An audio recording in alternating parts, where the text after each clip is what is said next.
Shalom, selamat siang untuk Bapak dosen dan teman-teman sekalian. Saya David Martin Doli Sitorus dengan NIM 2035551.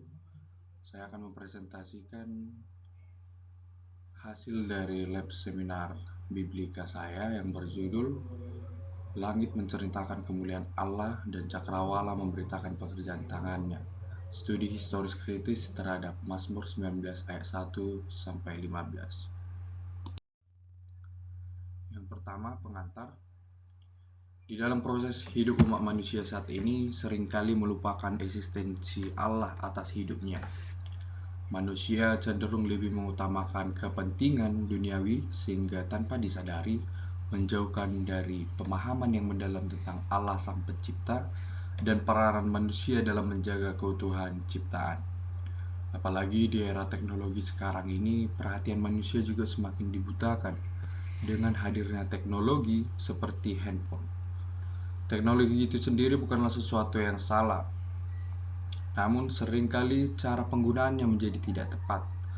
Hal ini juga sebagai salah satu bukti bahwa hubungan personal dengan Tuhan sering terabaikan dalam rutinitas dan kesibukan hidup sehari-hari. Akibatnya, banyak orang yang gagal mensyukuri berkat Tuhan, dan dalam beberapa kasus, hal ini dapat mengarah pada perilaku yang merugikan diri sendiri maupun orang lain. Mazmur 19 ayat 1-15 ini sebuah mazmur Daud yang memberikan pesan atas kehidupan sekarang ini, yaitu kemuliaan Allah sebagai pencipta. Dalam konteks kehidupan sekarang ini, di mana manusia terlarut dalam kesibukan sehari-hari dan cenderung melupakan kehadiran Tuhan, mazmur ini hadir sebagai pengingat yang kuat. Mazmur ini terdiri dari dua bagian utama. Bagian yang pertama yaitu ayat 1-7 menggambarkan kemuliaan Allah yang tercermin melalui ciptaannya seperti langit, cakrawala, dan matahari. Sementara itu, bagian kedua ayat 8-15 menggambarkan kesempurnaan hukum atau Taurat Tuhan sebagai pedoman hidup bagi manusia. Meskipun Mazmur ini terbagi dalam dua bagian, penulis memahaminya sebagai satu kesatuan yang menunjukkan bahwa pengenalan Allah dapat diperoleh baik melalui pengamatan terhadap karya ciptaannya maupun melalui Tauratnya. Dan Mazmur ini juga menjadi pedoman manusia untuk dapat mewujudkan keutuhan sebagai ciptaan dalam rencana penciptaan Allah. Adapun yang menjadi rumusan masalah dalam teks ini, yang pertama, apa maksud dari pemazmur menuliskan langit menceritakan kemuliaan Allah dan cakrawala memberitakan pekerjaan tangannya?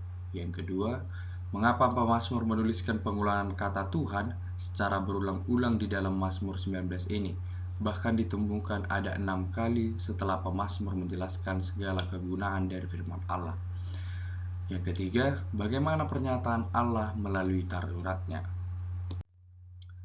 Adapun yang menjadi tujuan penelitian, yang pertama, untuk mengetahui maksud dari pemazmur menuliskan langit menceritakan kemuliaan Allah dan cakrawala memberitakan pekerjaan tangannya. Yang kedua, untuk mengetahui makna dari pengulangan kata Tuhan yang secara berulang-ulang ditulis pemazmur dalam menjelaskan segala kegunaan dari firman Allah. Yang ketiga, untuk mengetahui pernyataan Allah melalui hukum dan Tauratnya. Bagian yang kedua, landasan teori. Yang pertama, etimologi dan terminologi. Penulis mengamati etimologi dan terminologi dari kata kemuliaan yang berasal dari kata kebot. Di dalam Perjanjian Lama, kebot muncul sebanyak 199 kali. Di dalam Mazmur dimunculkan sebanyak 51 kali. Dalam konteks kebot, kata ini berarti kemuliaan atau kemegahan. Biasanya merujuk kepada Allah, tempat kudusnya, kotanya, atau perlengkapan kudus lainnya. Pemazmur seringkali mengungkapkan kerinduan akan bait suci sebagai wilayah kekuasaan Allah. Ya Allah, aku mencari Engkau, jiwaku haus akan Engkau. Aku telah memandang Engkau di tempat kudus, melihat kuasa-Mu dan kemuliaan-Mu. Dalam Mazmur pasca pembuangan, kebot memiliki fungsi universal yang sama. Pemulihan Sion dan pendirian kembali kebot Yahweh di atasnya menggerakkan bangsa-bangsa dan raja-raja untuk memberi penghormatan kepada Tuhan Israel. Kata yang kedua, Taurat atau Taurat. Banyak penafsir yang memperdebatkan etimologi dari kata Torah. Namun, para penafsir sekarang mengartikannya sebagai instruksi, pendidikan, dan pengajaran. Meskipun tidak mengesampingkan makna atau nuansa kontekstual lainnya, dalam Perjanjian Lama, khususnya Mazmur, istilah Torah dengan bentuk akhiran digunakan sebanyak 5 kali. Dalam bentuk akhiran orang kedua tunggal, yaitu Toratka, digunakan sebanyak 25 kali. Sementara dalam bentuk akhiran orang ketiga tunggal, yaitu Torato, digunakan sebanyak 2 kali. Mazmur 1 dan Mazmur 19 seringkali disebut sebagai Mazmur Torah karena kedua Mazmur tersebut menunjukkan peran hukum Tuhan dalam kehidupan manusia. Dalam konteks ini, Torah tidak hanya berarti hukum atau perintah, tetapi juga mengacu pada ajaran atau bimbingan Allah yang harus menjadi pedoman utama hidup orang beriman. Kata yang ketiga, Tuhan atau Yahweh. Yahweh adalah nama pribadi Allah Musa. Pengucapan yang benar dari nama tersebut hilang dari tradisi Yahudi pada suatu masa selama abad pertengahan. Pada akhir periode Bait Suci kedua, nama tersebut dianggap sebagai nama yang sangat kudus sehingga tidak cocok untuk digunakan dalam pembacaan di depan umum. Meskipun nama tersebut terus digunakan secara pribadi, pada awal periode modern, para sarjana mulai mencoba untuk memulihkan pengucapannya. Bentuk Yahweh sekarang diterima hampir secara universal. Struktur dan etimologi dari nama tersebut telah banyak dibahas. Di dalam Mazmur 19 ini, pemazmur menggambarkan sifat-sifat dan segala kegunaan firman Allah. Dalam menggambarkan firman Allah, istilah Yahweh disebut secara berulang-ulang. Dalam artian, Taurat itu memiliki wewenang dan kuasanya dan semua dari Allah sebagai pencipta Tauratnya. Bagian yang kedua, pandangan ahli. Yang pertama, Cliff Staples Lewis. Cliff Staples Lewis adalah seorang penulis, sarjana sastra, dan teolog awam Anglikan yang berasal dari Inggris. Lewis berpendapat bahwa Mazmur 19 merupakan puisi terbesar dalam kitab Mazmur dan salah satu lirik terhebat di dunia. Para pembaca akan mengingat strukturnya dengan 6 ayat tentang alam, 5 ayat tentang hukum Taurat, dan 4 ayat tentang doa pribadi. Lewis juga mengatakan bahwa Mazmur ini sebenarnya tidak memberikan hubungan yang logis antara bagian yang pertama dan yang kedua. Namun Lewis meyakini bahwa pemazmur menyerupai teknik puisi yang paling modern. Seorang penyair modern dalam karyanya akan berpindah dari satu tema ke tema yang lain secara tiba-tiba dan membiarkan pembaca menemukan maknanya sendiri. Yang kedua, Arthur Weiser. Menurut pandangan Arthur, penulis nyanyian pujian dalam Mazmur 19, khususnya ayat 1-6, memiliki sikap yang serupa dengan penulis Mazmur 8. Kedua penulis ini terinspirasi oleh kekaguman yang mendalam terhadap kebesaran Allah yang terungkap melalui ciptaannya. Nyanyian dalam Mazmur 19 merupakan pelengkap dari refleksi yang terdapat dalam Mazmur 8, di mana kedua Mazmur ini sama-sama lahir dari pengalaman spiritual yang mengunggah tentang kehadiran Allah di alam semesta. Yang ketiga, Peter Craig. Peter Craig, seorang sarjana Perjanjian Lama terkemuka, menawarkan analisis mendalam tentang Mazmur 19 dalam karyanya. Ia membagi Mazmur ini menjadi dua bagian utama, pujian kepada Allah sebagai pencipta dan pujian kepada Taurat Allah.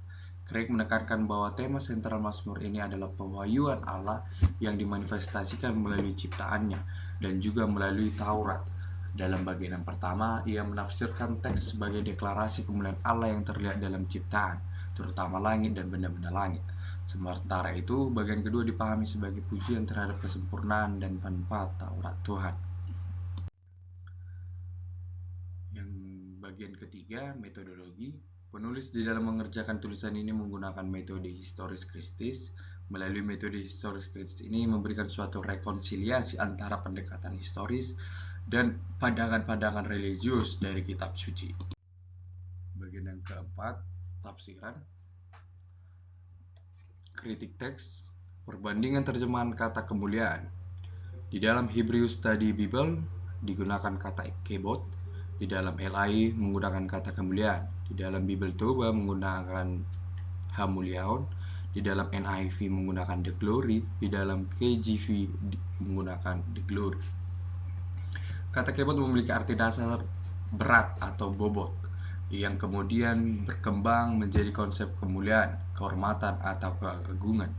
Dalam konteks Mazmur 19 ayat 2, kata ini digunakan untuk menggambarkan bagaimana langit menyatakan kemuliaan Allah, dan jika dilihat perbandingan terjemahan kata kebot, penulis mengartikannya dengan kemuliaan kepada Allah Sang Pencipta yang dengan jelas dikumandangkan oleh karya-karya ciptaannya, yaitu langit, cakrawala, dan matahari.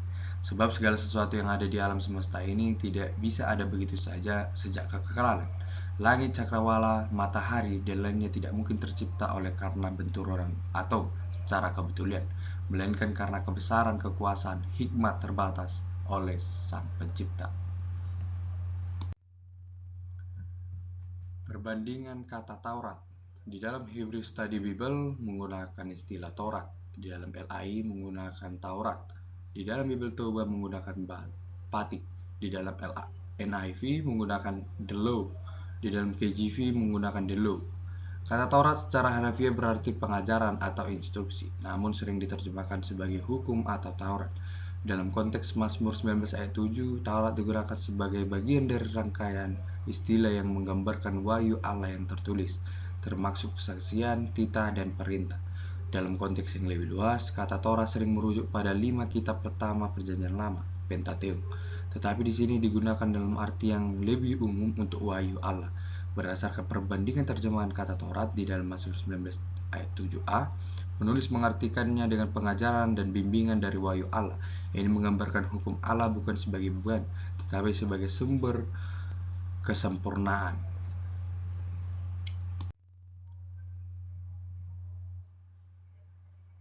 Kemudian perbandingan terjemahan kata Tuhan. Di dalam Hebrew Study Bible menggunakan istilah Yahweh, di dalam LAI menggunakan istilah Tuhan, Bible Toba Jehovah, NIV Lord, KJV Lord. Penulis melihat adanya pengulangan istilah Yahweh di saat pemazmur menggambarkan firman Allah, yaitu di ayat 19 ayat 8-10. Tentunya dari pengulangan ini ada arti yang ingin disampaikan oleh pemazmur kepada pembaca. Penulis di sini mengartikannya bahwa firman Allah itu baik jika diterapkan di dalam hidup umat manusia. Pemazmur juga menegaskan bahwa agar umat manusia dapat menggembari dan menjunjungnya melebihi hukum-hukum lain. Yang kedua, kritik struktur kiastik. Bagian yang P, Mazmur 19 ayat 1, yaitu untuk pemimpin Mazmur Daud. Ini merupakan pembukaan atau pengantar Mazmur yang mengidentifikasi penulis, yaitu Daud, dan tujuannya. Kemudian A, Mazmur 19 ayat 2-7, langit memberitakan kemuliaan Allah dan cakrawala memberitakan pekerjaan pembangunannya. Ini merupakan wahyu Allah dalam ciptaan. Fokus pada bagaimana alam semesta, yaitu langit dan cakrawala, menyatakan kemuliaan Allah dan berbicara tentang wahyu umum melalui ciptaan. Bagian yang B, Mazmur 19 ayat 8-10, Taurat Tuhan itu sempurna. Ini merupakan bagian yang berbicara tentang kesempurnaan hukum atau Taurat Tuhan, dan ini adalah salah satu tema utama dari Mazmur 19. Kemudian A petik, yaitu Mazmur 19 ayat 11, lebih indah daripada emas, bahkan daripada emas tua, dan lebih manis daripada madu, bahkan daripada madu tetesan dari sang lebah.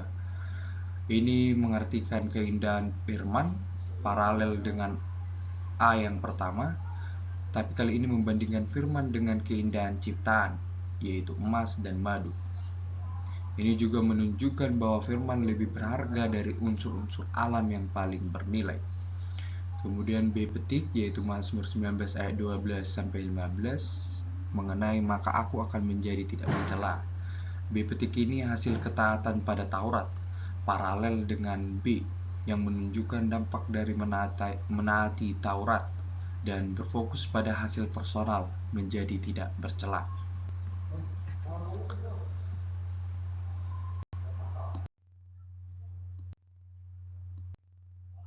Yang ketiga, kritik redaksi.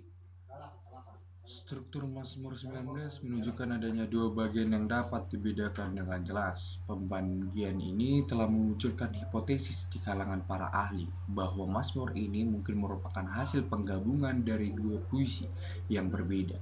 Beberapa ahli berpendapat bahwa bagian pertama ini ayat 1-6 kemungkinan berasal dari periode yang lebih awal, sekitar abad ke-10. Sementara itu, bagian kedua diyakini merupakan tambahan yang dilakukan setelah zaman Ezra, yakni sekitar tahun 400. Teori penggabungan ini tidak hanya menarik dari sudut pandang analisis sastra, tetapi juga memberikan wawasan berharga tentang pengembangan teologis dalam tradisi Israel kuno. Penambahan bagian yang kedua, yang berfokus pada Taurat, mencerminkan pergeseran pemahaman teologis yang berhubungan. Meskipun teori penggabungan ini cukup menarik, mayoritas penafsir kontemporer lebih cenderung menekankan kesatuan tematik dan struktur Mazmur 19. Pendekatan ini melihat kedua bagian Mazmur sebagai satu kesatuan yang sengaja dirancang untuk menyampaikan pesan teologis yang komprehensif tentang firman Allah, baik melalui alam maupun hukumnya. Kritik sastra. Para ahli berpendapat bahwa Mazmur 19 lebih dari yang lain. Keindahan dan kemegahan puisi Ibrani yang ditemukan dalam kitab Mazmur. Craig menyimpulkan bahwa Mazmur 19 ini menggabungkan puisi yang paling indah dengan beberapa teologi Alkitab yang memiliki makna paling dalam. Craig juga menegaskan bahwa Mazmur ini terdiri dari 3 motif yang terpisah, yang disatukan oleh penulisnya ke dalam sebuah nyanyian hikmat yang terpadu. Melalui hasil Mazmur ini, dapat digambarkan bahwa pemazmur familiar dengan tradisi nada pujian kuno, familiar terhadap gaya apresiasi terhadap ajaran Tuhan dengan menggunakan istilah paralel untuk ajaran tersebut. Ia juga menggunakan kata-kata yang tidak asing baginya dari dalam batinnya untuk mengekspresikan pengalaman akan Allah di dalam keajaiban langit dan keselamatan yang menyertai firman-Nya. Kritik bentuk dan bidang kehidupan, Sits im Leben atau setting of life. Dalam konteks Mazmur 19 ayat 1-15, Daud yang banyak menghabiskan waktunya di alam terbuka menunjukkan kecintaan dan penghormatan yang mendalam terhadap alam dalam berbagai mazmurnya. Kitab Mazmur menggambarkan sebuah dunia yang saling terkait dan harmonis secara keseluruhan. Pemazmur menggambarkan siklus alami di mana binatang buas berburu di malam hari, sementara manusia memulai aktivitasnya di pagi hari. Mazmur-mazmur ini menggambarkan bagaimana hujan berperan penting dalam ekosistem, menyediakan nutrisi bagi tanaman, pangan untuk manusia, rumput untuk ternak, serta mengajari hutan sebagai habitat binatang liar. Namun apresiasi Daud terhadap alam tidak terbatas pada kekaguman akan kompleksitas dan keindahannya semata. Ia melihat tangan Tuhan bekerja di balik semua ciptaan. Yang keenam, tafsiran ayat. Mazmur 19 ayat 1 menuliskan untuk pemimpin Beduan, Mazmur Daud. Pemazmur membuka Mazmur ini bukan hanya tulisan pribadi Daud, tetapi digambarkan untuk pribadi umum. Dalam artian, Mazmur ini memiliki peran dalam kehidupan spiritual komunitas Israel kuno. Pemimpin Beduan di sini kemungkinan merujuk pada pemimpin musik dalam bait suci. Mazmur 19 ayat 2, langit menceritakan kemuliaan Allah dan cakrawala memberitakan pekerjaan tangannya. Pemazmur melanjutkan dengan langit dan cakrawala yang sedang menceritakan kemuliaan dan pekerjaan tangannya. Langit dan cakrawala, yaitu bentangan yang luar biasa luasnya dari udara dan unsur langit serta jagat yang dipenuhi oleh planet-planet dan bintang-bintang. Keagungan ciptaan memberi gambaran jelas tentang kesempurnaan Sang Pencipta yang tidak terbatas. Langit yang gemerlap mencerminkan sifat Allah sebagai sumber cahaya. Luasnya cakrawala melambangkan kebesaran yang tidak terbatas. Ketinggian langit menggambarkan kemuliaan dan otoritasnya yang tertinggi. Sementara itu, pengaruh langit terhadap kehidupan di bumi menunjukkan kekuasaan dan pemeliharaannya, serta rahmatnya yang melimpah bagi seluruh dunia. Ayat 3-5a, hari meneruskan berita itu kepada hari, dan malam menyampaikan pengetahuan itu kepada malam. Tidak ada berita dan tidak ada kata. Suara mereka tidak terdengar, tetapi pesan mereka terpancar ke seluruh dunia, dan perkataan mereka sampai ke ujung bumi. Mazmur beralih ke dua bagian waktu yang secara konsisten memberitakan kemuliaan Allah, yaitu hari kepada hari dan malam kepada malam. Langit dan cakrawala terus-menerus mengungkapkan Sang Pencipta. Kemuliaannya, karya tangannya dinyatakan dan ditujukan pada pergantian hari dan malam. Kata kerja untuk meneruskan secara harfiah berarti meluap, mencurahkan. Hari demi hari, ciptaan meneruskan firman Allah. Terangnya siang, gelapnya malam, cerahnya matahari dan bulan, semuanya menjadi saksi kemuliaan Allah. Berita pengetahuan ini bukan hanya pengetahuan tentang Allah, melainkan suatu jenis khusus yang paling baik dipahami sebagai hikmat Allah yang diungkapkan dalam ciptaan. 5b sampai ayat 7. Ia memasang kemah di langit untuk matahari yang keluar bagaikan pengantin laki-laki yang keluar dari kamarnya. Gembira bagaikan pahlawan yang hendak melakukan perjalanannya. Dari ujung langit ia terbit dan ia beredar sampai ke ujung yang lain. Tidak ada yang terlindung dari panas teriknya.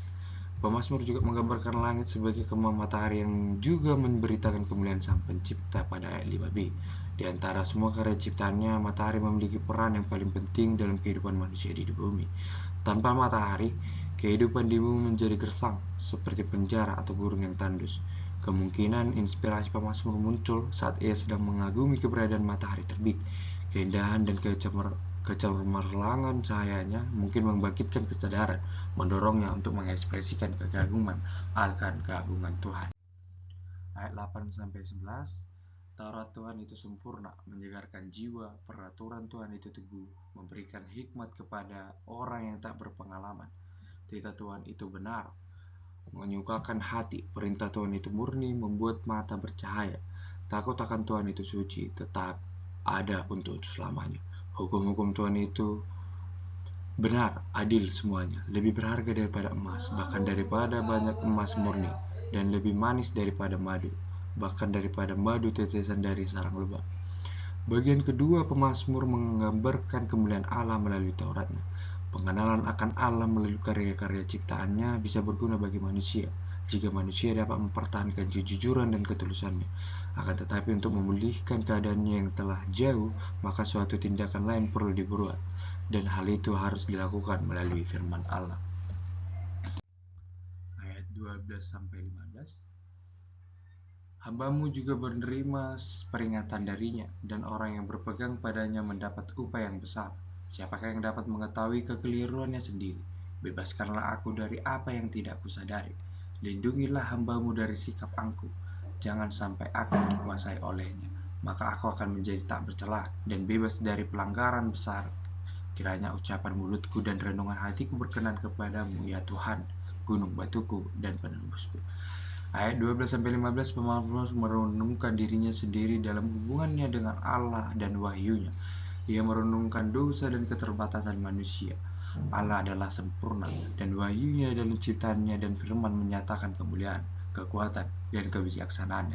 Tetapi manusia hanyalah bagian yang tidak berarti dalam keluasan ruang angkasa, sama seperti tidak ada yang tersembunyi dari panas matahari, dan bahkan seperti suara wahyu Allah menembus ujung-ujung bumi. Demikian juga firman Allah dengan segala kesempurnaannya, menembus dan memeriksa manusia. Orang-orang berdiri karena itu dalam takut kepada pencipta penembus mereka, mengetahui bahwa mereka mungkin memiliki kesalahan tersembunyi atau kesalahan yang belum mereka temukan. Pemazmur menunjukkan bahkan suatu kesadaran yang berkaitan dengan kesalahan tersembunyi, karena dia bertujuan untuk menyandangkan Allah sehingga hidup tanpa celah di hadapannya. Bagian yang ketujuh, Skopus, teks Mazmur 19 ayat 1-15 ini memperlihatkan bahwa pengenalan akan Allah melalui ciptaannya dan penerimaan Tauratnya. Teologi yang lahir dalam kajian ini ialah teologi kemuliaan. Kemuliaan Allah yang terpancar melalui dua wahyunya, wahyu umum dan ciptaan, dan wahyu khusus dan dalam firman-Nya. Ayat 1-6 menggambarkan bagaimana alam semesta, khususnya langit dan cakrawala, menyatakan kemuliaan Allah. Keindahan dan keagungan dan keteraturan ciptaan menjadi saksi bisu akan keberadaan dan kebesaran Sang Pencipta. Meskipun tanpa kata-kata, pesan ini dikumandangkan ke seluruh bumi, menunjukkan universalitas wahyu umum Allah. Ayat 7-11 beralih pada wahyu khusus Allah melalui firman-Nya. Hukum Tuhan digambarkan dengan berbagai atribut yang mencerminkan kesempurnaannya, sempurna, dapat dipercaya, benar, dan murni. Ayat 12-14 menggambarkan respons manusia terhadap kemuliaan Allah. Pemazmur mengakui ketidakmampuannya untuk mengenali semua kesalahannya dan memohon pengampunan serta perlindungan dari Allah. Implikasi hubungan dengan perjanjian baru. Konsep wahyu umum dalam Mazmur 19 ayat 1-6 diperkuat dalam perjanjian baru, khususnya dalam Roma 1 ayat 11-20. Paulus menegaskan bahwa ciptaan memberikan kesaksian tentang sifat-sifat Allah yang tak terlihat, sehingga manusia tidak memiliki alasan untuk tidak mengenal Allah. Namun perjanjian baru juga mengajarkan bahwa wahyu umum ini tidak cukup untuk keselamatan, menunjukkan perlunya wahyu khusus melalui Kristus. Rasul Paulus menggunakan pernyataan ini untuk menegaskan kepada orang Yahudi yang tidak seharusnya marah kepada dia dan orang lain karena memberitakan Injil kepada bangsa-bangsa bukan Yahudi. Hal ini karena Allah telah memperkenalkan dirinya kepada dunia bangsa bukan Yahudi melalui karya ciptaannya. Allah tidak membiarkan bangsa-bangsa bukan Yahudi tanpa kesaksian tentang dirinya, sehingga mereka tidak punya alasan untuk dibenarkan dengan penyembahan berhala. Hubungan dengan konteks masa kini, di era teknologi sekarang, seseorang terkadang menyibukkan diri dengan dunianya masing-masing, bahkan jarang untuk melihat keindahan alam semesta yang diberikan Allah Sang Pencipta. Mazmur 19 ayat 1-6 mengingatkan ciptaannya, khususnya umat manusia, untuk tidak kehilangan kekaguman akan keindahan Allah. Meskipun teknologi memberi akses ke berbagai pemandangan virtual, Mazmur ini mengajak untuk merenungkan kembali keajaiban ciptaan Allah yang nyata, dari keindahan matahari terbit hingga keagungan langit berbintang.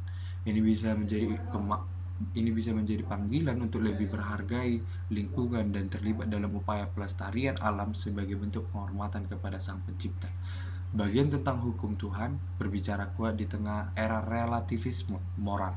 Ketika masyarakat cenderung menganut nilai-nilai yang berubah-ubah, Mazmur ini menegaskan keberadaan standar moral yang absolut dan bermanfaat. Dalam konteks informasi yang melimpah namun sering menyesatkan, firman Tuhan hadir untuk memberikan kebenaran yang dapat diandalkan dan menyegarkan jiwa. Bagian kesimpulan, Mazmur 19 ayat 1-15 memberikan sebuah gambaran yang kaya tentang kemuliaan Allah melalui dua aspek utama, wahyu umum dalam ciptaan dan wahyu khusus dalam Taurat.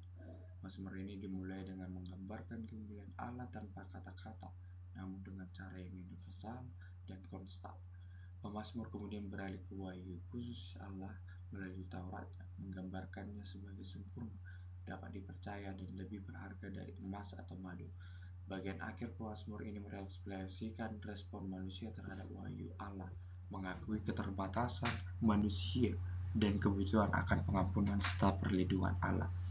Mazmur ini memiliki implikasi yang mendalam bagi pemahaman teologis dan kehidupan praktis. Konsep wahyu umum yang diperkenalkan di sini diperkuat dalam Perjanjian Baru, khususnya oleh Paulus dalam Roma pasal 1. Dalam konteks modern, Mazmur ini mengingatkan pembaca untuk menghargai keindahan ciptaan di tengah kemajuan teknologi, serta menegaskan pentingnya standar moral absolut yang berakar pada firman Allah di era digital. Dengan ini, Mazmur 19 mengundang pembaca untuk merenungkan kemuliaan Allah yang terpancar melalui ciptaan dan firman-Nya, serta merespon dengan sikap rendah hati, pertobatan, dan kerinduan untuk hidup selaras dengan kehendak-Nya. Demikian hasil dari presentasi laboratorium seminar Biblika saya. Saya ucapkan terima kasih.